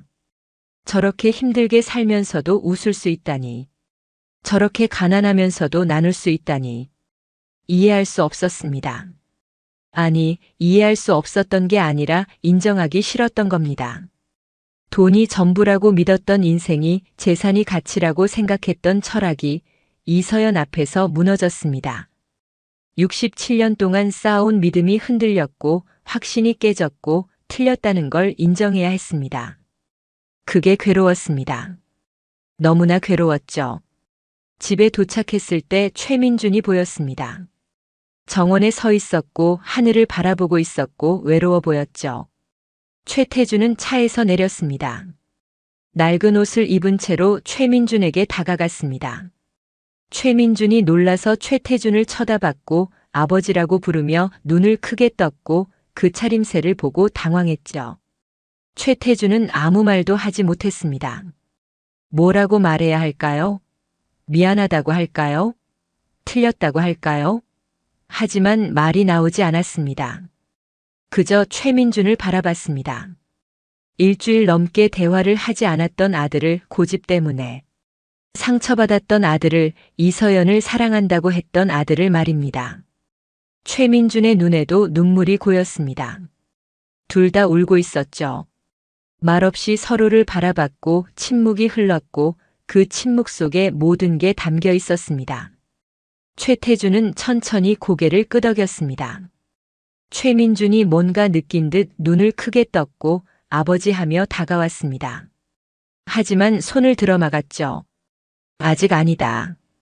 아직 확인해야 할 게 남았다. 이서연의 과거를, 이서연의 상처를 더 알고 싶었습니다. 더 확실히 알아야 했습니다. 그래야 최민준에게 그리고 자신에게 확신을 가지고 말할 수 있을 것 같았죠. 며칠이 지났습니다. 최태준은 다시 국밥집 근처로 갔습니다. 하지만 이번에는 들어가지 않았고 멀리서 지켜봤고 차 안에 앉아 가게를 바라봤죠. 점심시간이었고 손님들이 드나들었고 이서연은 여전히 바쁘게 움직이고 있었습니다. 얼굴에는 여전히 미소가 있었고 손님들에게 친절했고 지치지 않는 것 같았죠. 저 사람은 대체 어디서 저런 힘이 나오는 걸까요? 무엇이 저렇게 살게 만드는 걸까요? 알고 싶었습니다. 점심시간이 끝나갈 무렵이었습니다. 손님들이 하나둘 나가기 시작했고 가게가 조용해졌고 이서연이 테이블을 정리하고 있었죠. 그때 한 남자가 가게로 들어갔습니다. 50대쯤 돼 보이는 남자였고 정장을 입었고 서류 가방을 들고 있었고 인상이 좋지 않았습니다. 이서연이 그 남자를 보고 얼굴이 굳었습니다. 긴장한 것 같았고 불안해 보였고 미소가 사라졌죠. 차 문을 열고 내렸습니다. 가게로 다가갔습니다. 문 앞에 서서 안을 들여다봤습니다. 남자와 이서연이 이야기를 나누고 있었고 남자의 목소리가 컸고 화가 난 것 같았죠. 문을 살짝 열고 들어갔습니다. 구석자리에 조용히 앉았습니다. 들리지 않게, 보이지 않게 두 사람의 대화를 엿들었죠. 남자가 테이블을 쳤습니다. 큰 소리가 났고 이서연이 움찔했고 한 걸음 뒤로 물러났습니다. 남자가 서류를 꺼내 이서연에게 들이댔고 손가락으로 가리키며 소리쳤고 얼굴이 붉어졌죠. 건물주인 것 같았습니다. 임대료 독촉을 하러 온 것 같았고 이서연은 고개를 숙인 채 서 있었고 떨고 있었습니다. 임대료 3개월 밀렸어. 3개월이라고. 이번 달까지 안 내면 나가야 해. 계약서에 다 나와 있잖아. 건물주가 소리쳤습니다. 목소리가 가게 안을 울렸고 이서연의 어깨가 움츠러들었고 손을 꼭 쥐었죠. 숨을 죽이고 지켜봤습니다. 3개월이나 밀렸다고요? 600만 원이나 되는 돈인데요. 그럼 통장 잔고보다 더 많은 빚인데요. 이서연은 어떻게 감당하려는 걸까요? 이서연이 고개를 들었고 눈가가 붉어졌고 애원하는 목소리로 말했습니다. 조금만 기다려주세요. 이번 달엔 꼭 드릴게요. 제발 한 달만 더 시간을 주세요. 목소리는 떨렸습니다. 눈물이 글썽였고 두 손을 모았고 간절했죠. 하지만 건물주는 코웃음을 쳤고 고개를 저었고 서류를 집어넣었습니다. 냉정했습니다. 동정심이 없었습니다. 돈만 생각하는 표정이었고 이서연의 사정 따위는 관심 없는 것 같았죠. 맨날 그 소리야. 매달 그렇게 말하고 안 내잖아.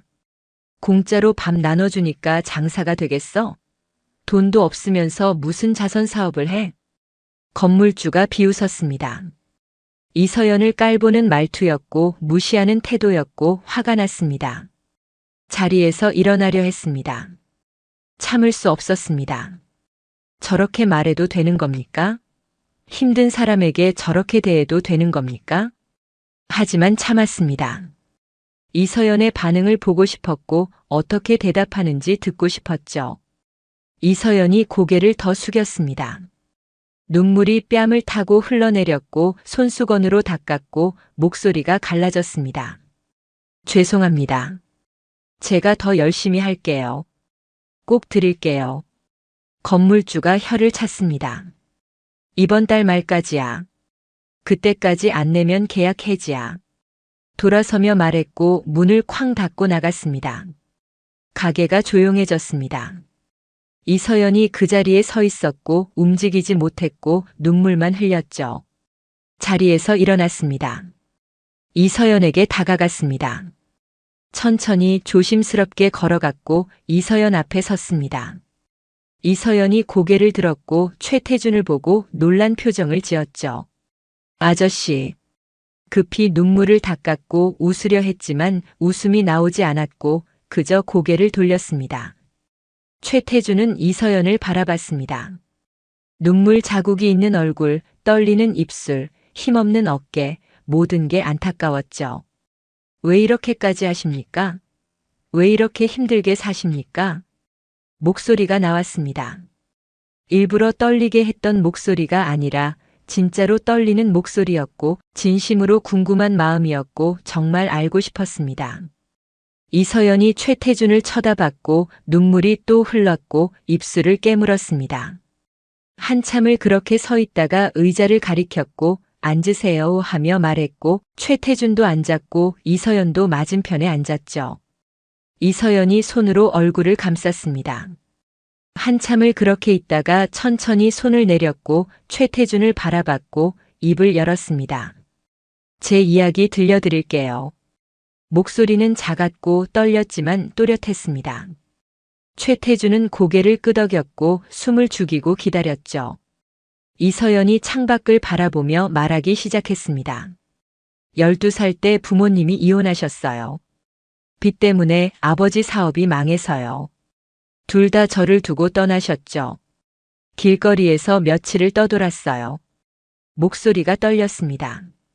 과거를 떠올리는 게 고통스러운 것 같았고 말을 이어가기 힘들어 보였지만 멈추지 않았죠. 가만히 들었습니다.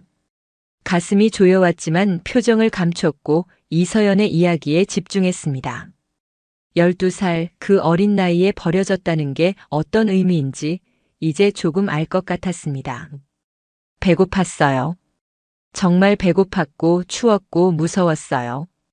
편의점 앞에 앉아서 떨고 있었는데 말을 멈췄고 눈물이 흘렀고 손수건으로 닦았습니다. 한참을 그렇게 있다가 다시 입을 열었죠. 한 아주머니가 다가오셨어요. 저를 국밥집으로 데려가셨죠. 그리고 따뜻한 국밥 한 그릇을 주셨어요. 얼굴에 미소가 번졌습니다. 슬픈 미소였지만 따뜻한 미소였고 그때를 떠올리는 것 같았죠. 숨을 멈췄습니다. 귀를 기울였습니다. 이게 바로 이서연이 말했던 그 순간이구나. 누군가 저를 살려줬다고 했던 그 순간이구나. 이서연이 고개를 들고 최태준을 바라봤습니다. 눈물이 흐르고 있었지만 웃고 있었고 목소리는 떨렸지만 확고했습니다. 아주머니가 말씀하셨어요. 따뜻한 밥은 누구에게나 필요한 거야. 너도 힘들 때 누군가에게 이렇게 해줘라. 그 말을 평생 잊지 못했어요. 그 말이 가슴을 찔렀습니다. 따뜻한 밥은 누구에게나 필요한 거야. 그 한마디가 12살 아이를 살렸고 그 아이가 지금 다른 사람들을 살리고 있었습니다. 받은 사랑을 돌려주고 있었고 그 사랑이 또 다른 사람에게 전해지고 있었죠. 눈을 감았습니다. 눈물이 나올 것 같았고 참아야 했지만 참기 힘들었습니다. 이서연이 팔을 들어 보였습니다. 화상 자국이 있는 팔이었고 붉은 흉터가 선명했고 고통의 흔적이 그대로 남아 있었죠. 16살 때 식당에서 서빙하다가 넘어졌어요. 손님이 급하게 일어서는 바람에 제가 들고 있던 뜨거운 국밥이 쏟아졌죠. 흉터를 쓰다듬었고 쓸쓸하게 웃었고 고개를 저었습니다. 병원비가 없어서 제대로 치료도 못 받았어요. 그래서 이렇게 흉터가 남았죠. 그 흉터를 바라봤습니다. 손목에서 팔꿈치까지 이어지는 긴 자국, 얼마나 아팠을까요? 얼마나 힘들었을까요? 16살, 그 어린 나이에 혼자 그 고통을 견뎌냈다는 게 믿기지 않았습니다. 이서연이 팔을 내렸고 최태준을 똑바로 쳐다봤고 미소 지었습니다. 진짜 미소였습니다. 슬프지 않은 미소였고 당당한 미소였죠.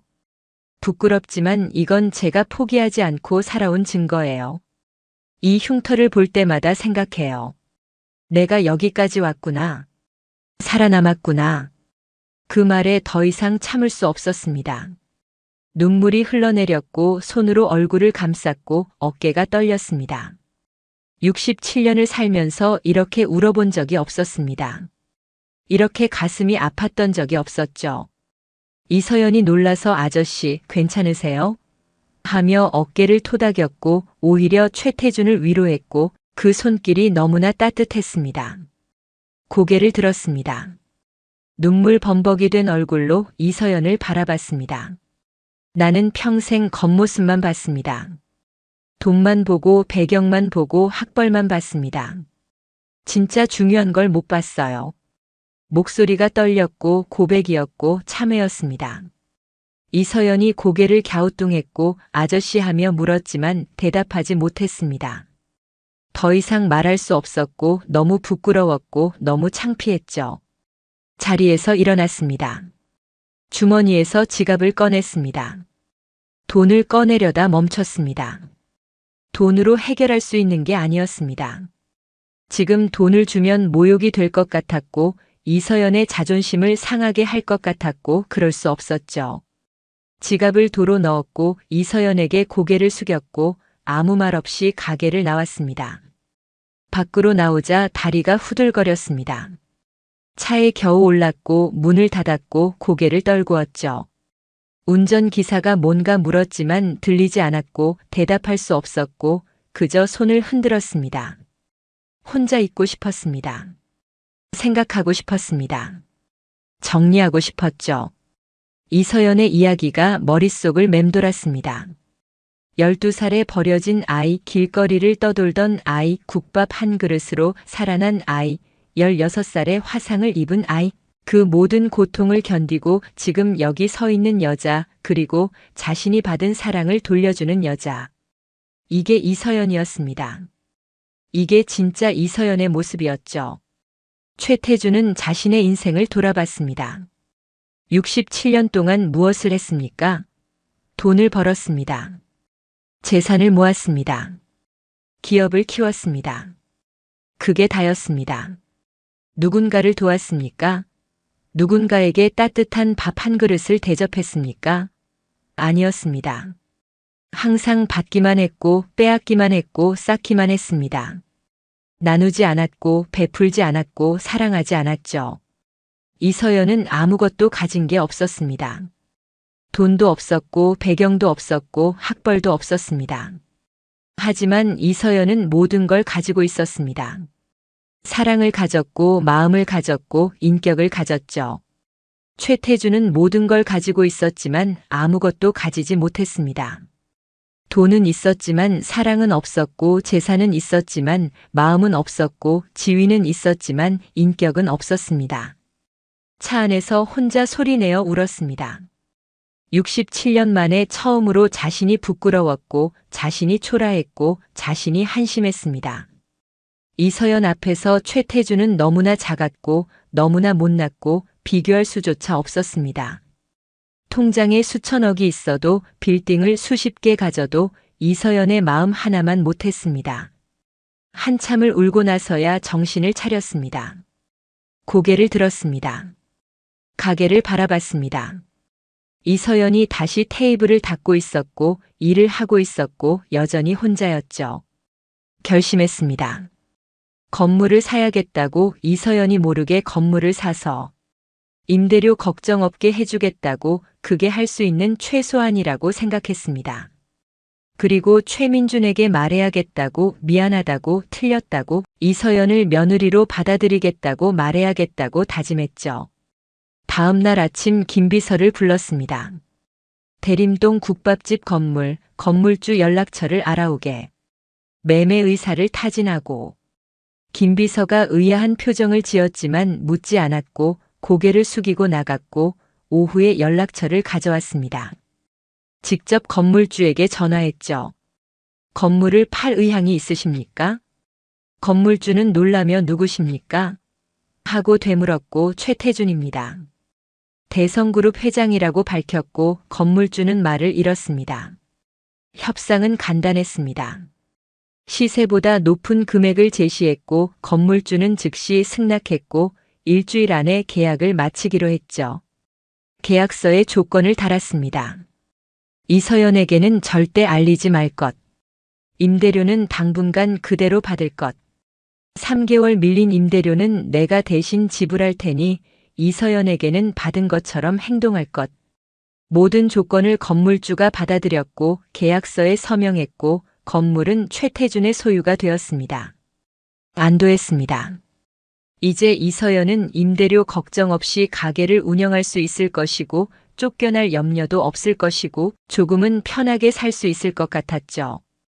하지만 이것만으로는 부족했습니다.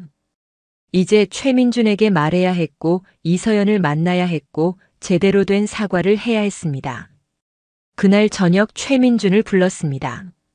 서재로 오라고 했고 최민준이 조심스럽게 들어왔고 최태준을 바라보는 눈빛이 복잡했죠. 일주일 넘게 제대로 대화를 나누지 못했고 서먹했고 긴장감이 흘렀습니다. 창밖을 바라봤습니다. 서울의 야경이 펼쳐져 있었고 불빛들이 반짝였고 어딘가에 이서연도 있을 것 같았습니다. 천천히 입을 열었죠. 민준아, 일주일 후에 상견례를 하자. 이서연 씨를 초대해라. 제대로 된 자리에서 만나고 싶다. 목소리는 떨렸습니다. 최민준이 놀라서 정말이십니까? 하고 물었고 믿을 수 없다는 표정이었고 눈이 커졌죠. 고개를 끄덕였고 최민준에게로 돌아섰고 처음으로 미소 지었습니다. 최민준의 얼굴이 환해졌고 눈물이 글썽였고 감사합니다. 아버지 하며 고개를 숙였습니다. 최민준의 어깨에 손을 얹었고 미안하다고 말하고 싶었지만 아직이고 이서연 앞에서 제대로 사과해야 했고 그래야 최민준에게도 떳떳할 것 같았죠. 일주일이 빠르게 지나갔습니다. 그 일주일 동안 준비했습니다. 서울에서 가장 좋은 레스토랑을 예약했고 개인 룸을 잡았고 최고급 코스 요리를 주문했고 꽃도 준비했습니다. 모든 게 완벽해야 했습니다. 이서연을 제대로 맞이해야 했고 진심을 보여줘야 했죠. 그리고 드디어 그날이 왔습니다. 토요일 저녁 상견례 날이었고 정장으로 갈아입었고 거울 앞에 섰습니다. 낡은 작업복을 입었던 최태준이 아니라 노숙자처럼 꾸몄던 최태준이 아니라 재벌 그룹 대성의 최태준 회장이 거기 서 있었죠. 레스토랑에 먼저 도착했습니다. 개인 룸은 아름다웠습니다. 샹들리에가 빛났고 하얀 테이블보가 깔려 있었고 꽃이 장식되어 있었고 모든 게 우아했죠. 의자에 앉아 기다렸습니다. 심장이 빠르게 뛰었고 손에 땀이 났고 긴장됐습니다. 67년을 살면서 이렇게 긴장해 본 적이 없었습니다. 대통령을 만날 때도 해외 거물들과 협상할 때도 이렇지 않았는데 지금은 숨쉬기조차 힘들었죠. 문이 열렸습니다. 최민준이 들어왔고 그 옆에 이서연이 있었습니다. 원피스를 입고 있었고 머리를 단정하게 정리했고 화장을 했지만 여전히 수수했고 긴장한 표정이었죠. 손을 꼭 쥐고 있었고 입술을 깨물고 있었고 불안해 보였습니다. 자리에서 일어났습니다. 정장 차림의 최태준을 본 이서연의 얼굴이 굳어졌고 눈이 커졌고 한 걸음 뒤로 물러났죠. 그때 그 어르신 떨리는 목소리로 말했습니다. 알아봤습니다. 국밥집에 왔던 그 노인을 더럽고 냄새나던 그 사람을 지금 눈앞에 선 재벌 회장과 연결시킨 것이었고 충격받은 표정이었고 창백해졌죠. 최민준이 이서연의 손을 잡았고 괜찮아 은혜야 하며 위로했지만 이서연은 떨고 있었습니다. 천천히 다가갔습니다. 이서연 앞에 섰고 그 눈을 똑바로 바라봤고 깊은 숨을 들이쉬었죠. 3번을 봤습니다. 첫 번째는 노숙자처럼 더러운 모습으로 갔을 때 당신은 다른 손님들 눈치도 보지 않고 저를 맞아줬습니다. 두 번째는 진상 손님이 행패를 부리고 할아버지가 쓰러졌을 때 당신은 장사보다 사람을 선택했습니다. 세 번째는 토요일 아침 어르신들에게 무료로 국밥을 대접하는 모습을 봤습니다. 당신은 3번 모두 사람을 먼저 생각했어요. 돈보다 이익보다 자신보다 사람을 먼저 생각했습니다.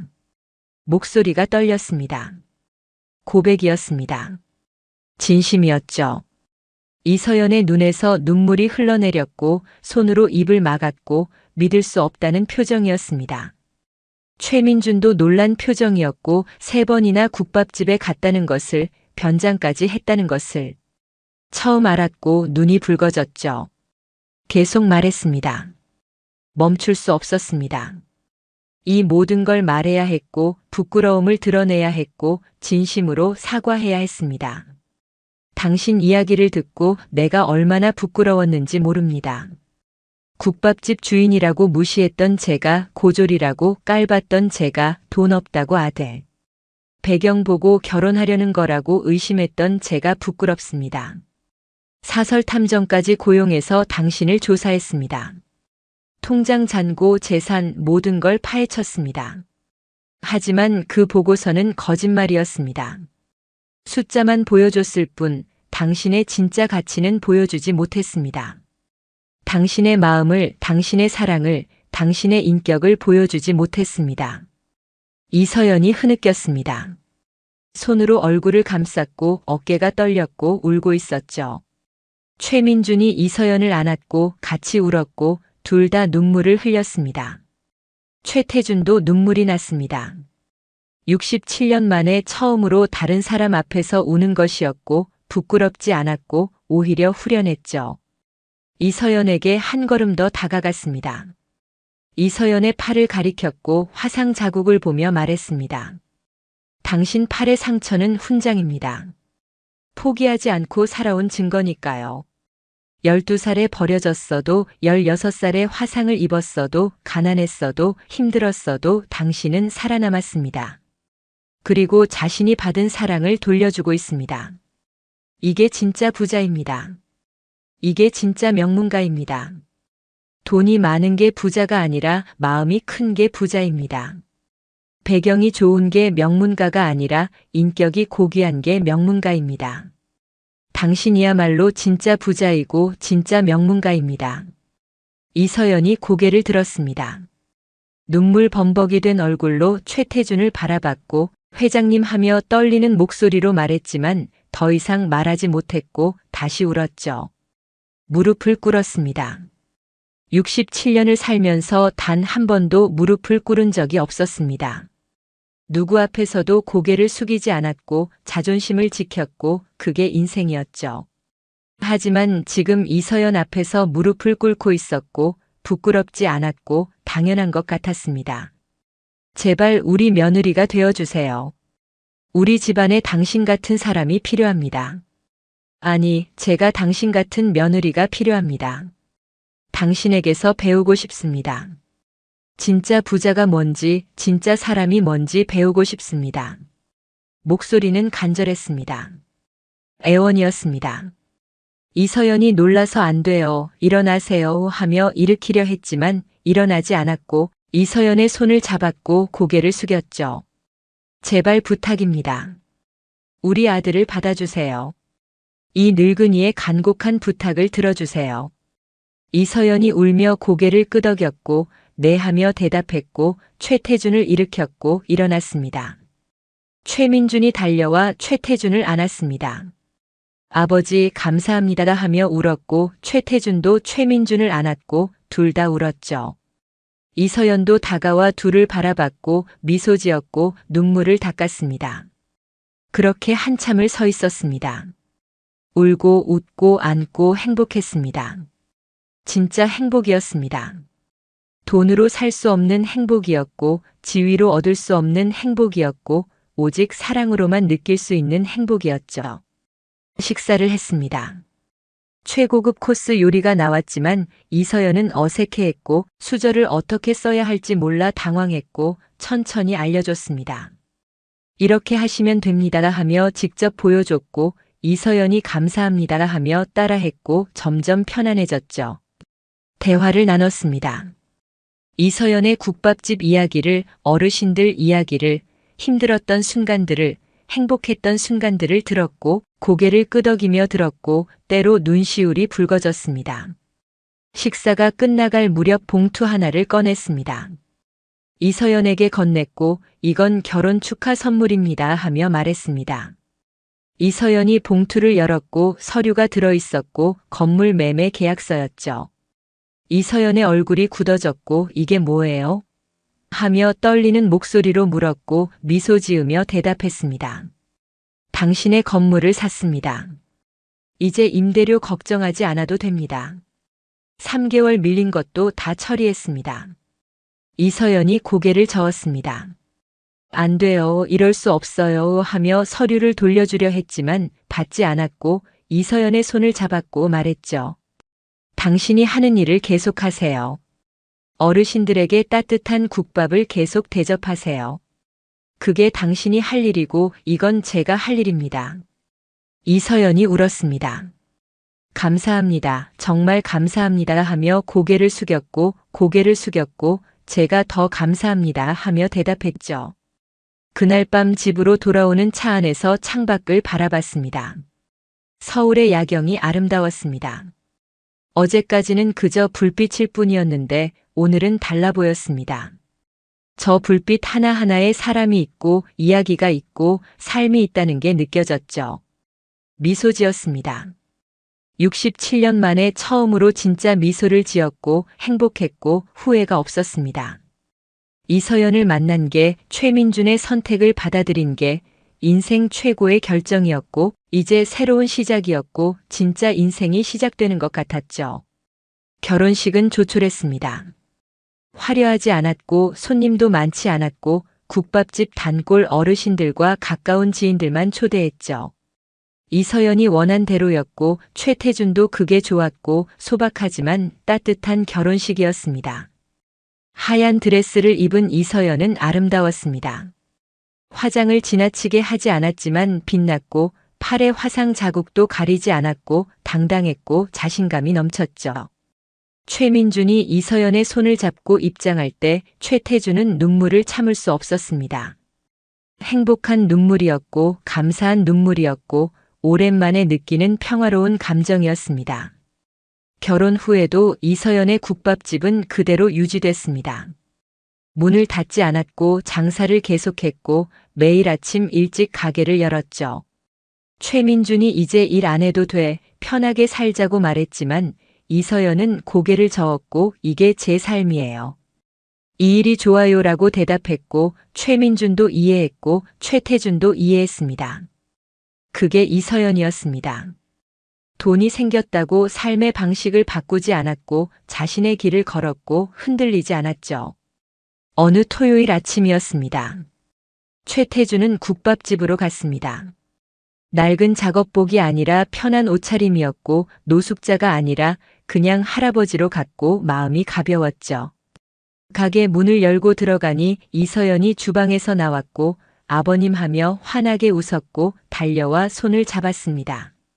며느리가 된 이서연은 더 밝아 보였고 행복해 보였고 빛났습니다. 오늘도 어르신들 오시는 날이지. 내가 도와줄게. 최태준이 말했습니다. 이서연이 놀라서 정말이세요? 하고 물었고 믿을 수 없다는 표정이었죠.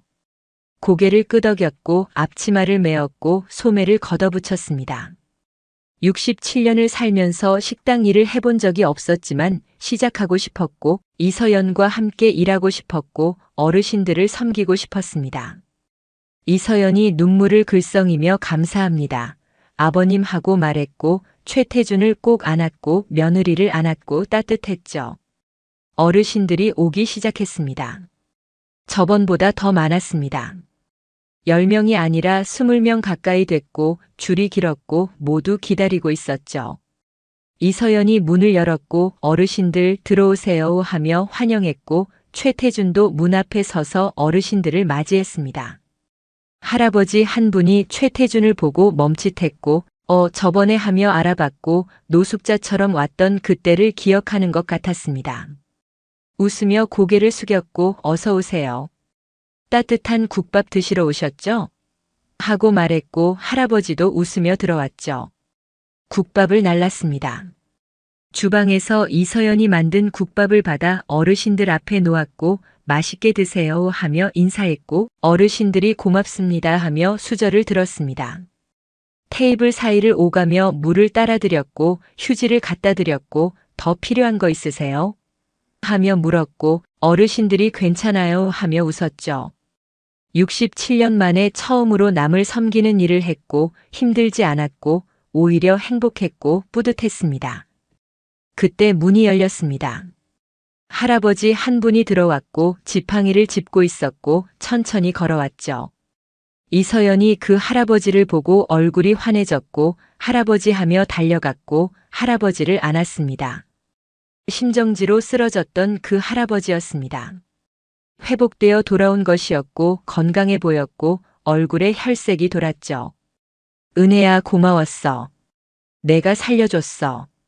의사 선생님이 그러시더라. 심폐소생술 안 했으면 큰일 날 뻔했다고. 할아버지가 떨리는 목소리로 말했습니다. 이서연의 손을 꼭 잡았고 눈물이 흘렀고 이서연도 울었습니다. 할아버지가 괜찮으셔서 정말 다행이에요. 정말 다행이에요. 두 사람이 안고 울었고 다른 어르신들도 눈물을 닦았고 최태준도 눈시울이 붉어졌고 가슴이 뜨거웠습니다.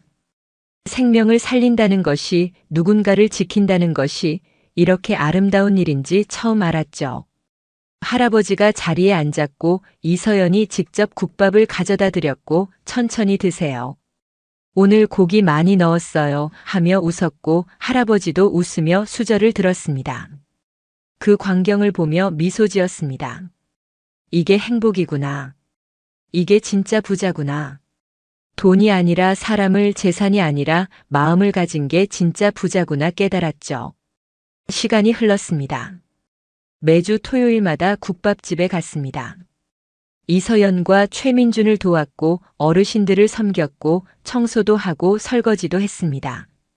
처음에는 서툴렀지만 점점 익숙해졌고 어르신들과 이야기를 나누는 것도 좋았고 그분들의 인생 이야기를 듣는 것도 즐거웠죠. 회사 일은 전문 경영인에게 많이 맡겼고 국밥집에서 더 많은 시간을 보냈고 그게 좋았고 후회하지 않았습니다.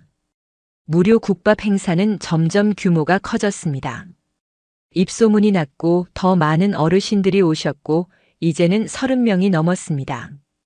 가게가 좁아져서 밖에서 기다리시는 분들도 있었고 이서연이 가게를 넓혀야 할 것 같아요라고 말했고 즉시 옆 건물도 매입했고 벽을 허물어 가게를 2배로 넓혔죠. 이제 50명도 앉을 수 있었고 주방도 넓어졌고 이서연이 더 편하게 일할 수 있었습니다. 어느 토요일 오후였습니다. 어르신들이 다 가시고 가게를 정리하고 있을 때 창밖을 바라보며 생각에 잠겼습니다. 45년 전이 떠올랐습니다. 첫사랑 지민이 떠올랐죠. 가난했던 최태준이 사랑했던 여자. 하지만 지민의 부모가 반대했고 헤어졌고 평생 그 상처를 안고 살았습니다. 그래서 돈을 벌었고 성공했고 가난을 벗어나려 발버둥쳤죠. 하지만 아이러니하게도 최민준에게 똑같은 짓을 했습니다. 이서연을 반대했고 가난하다고 거부했고 지민 부모님과 똑같이 행동했습니다. 미소 지었습니다. 쓸쓸한 미소였지만 평화로운 미소였습니다. 지민에게는 미안했지만 이번엔 달랐습니다. 이번엔 최민준의 사랑을 지켰습니다. 이루지 못한 사랑을 최민준은 이뤘고 그게 위안이 됐고 후회가 조금은 씻겨 내려가는 것 같았죠. 지민아 미안해. 하지만 이번엔 제대로 했어. 우리 아들은 행복하게 해줬어. 마음속으로 중얼거렸고 눈물이 났지만 슬프지 않았고 오히려 후련했습니다. 아버님 뭐 생각하세요? 이서연이 다가와 물었습니다. 고개를 저으며 아무것도 아니야. 그냥 행복하다는 생각을 했어라고 대답했고 이서연이 웃으며 팔을 잡았고 저도 행복해요. 정말 감사해요라고 말했죠.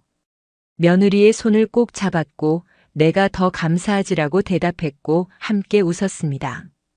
주방에서 소리가 들렸습니다.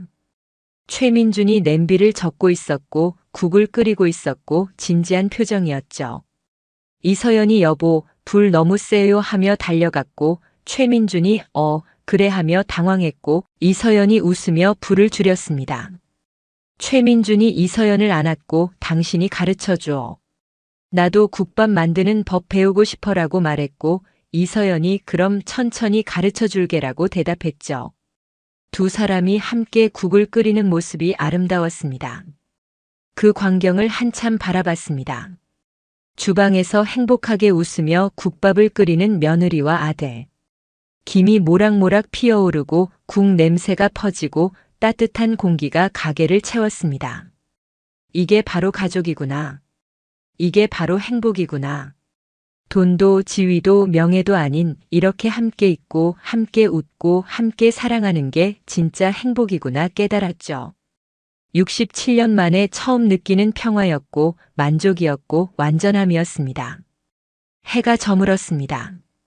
주황빛 석양이 가게 안으로 들어왔고 모든 것을 따뜻하게 물들였습니다. 의자에 앉아 그 빛을 바라봤습니다.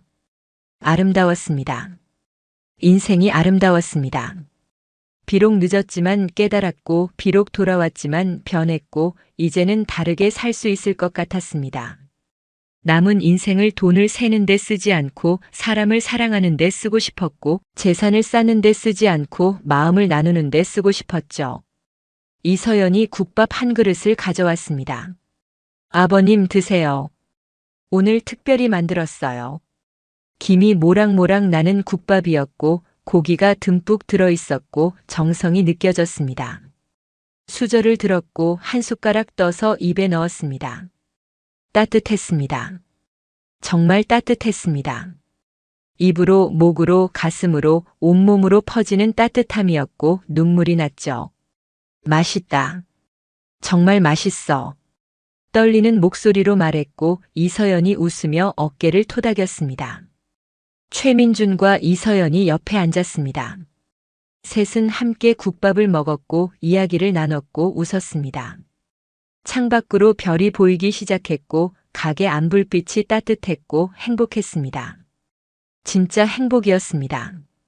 이보다 더 행복할 수 없을 것 같았고 이 순간이 영원했으면 좋겠다고 생각했고 감사했죠. 따뜻한 국밥집 간판을 바라보며 중얼거렸습니다. 정말 따뜻한 곳이었습니다. 음식만 따뜻한 게 아니라 마음도 따뜻했고 사람도 따뜻했고 사랑도 따뜻했습니다. 이곳에서 최태주는 새로 태어났고 진짜 인생을 시작했고 이제 두렵지 않았습니다. 앞으로 얼마나 살지 모르지만 남은 시간을 의미 있게 쓸 것이고 사랑하며 살 것이고 후회 없이 살 것입니다. 며느리와 아들이 다시 주방으로 갔습니다. 함께 웃으며 국을 끓였고 내일 어르신들을 위한 준비를 했고 행복해 보였죠. 그 모습을 바라보며 미소 지었습니다. 67년을 살면서 가장 행복한 순간이었고 가장 평화로운 순간이었고 가장 감사한 순간이었습니다. 국밥 한 그릇에 담긴 사랑이 따뜻한 마음이 세상을 바꿀 수 있다는 걸 배웠고 이제는 그 사랑을 나누며 살고 싶었죠. 해는 완전히 졌고 밤이 왔습니다. 하지만 가게는 밝았고 따뜻했고 사랑으로 가득했습니다. 눈을 감았습니다. 깊은 숨을 들이쉬었습니다. 평화가 찾아왔습니다. 진짜 평화였습니다. 돈으로 살 수 없는 평화였고 지위로 얻을 수 없는 평화였고 오직 사랑으로만 느낄 수 있는 평화였죠. 최태주는 행복했습니다. 정말로 진심으로 행복했습니다. 오늘의 사연은 여기까지입니다. 혹시 끝까지 들어주신 분이 계시다면 구독과 좋아요, 그리고 댓글로 잘 들었어요 라는 한마디면 제게 큰 힘이 됩니다. 감사합니다.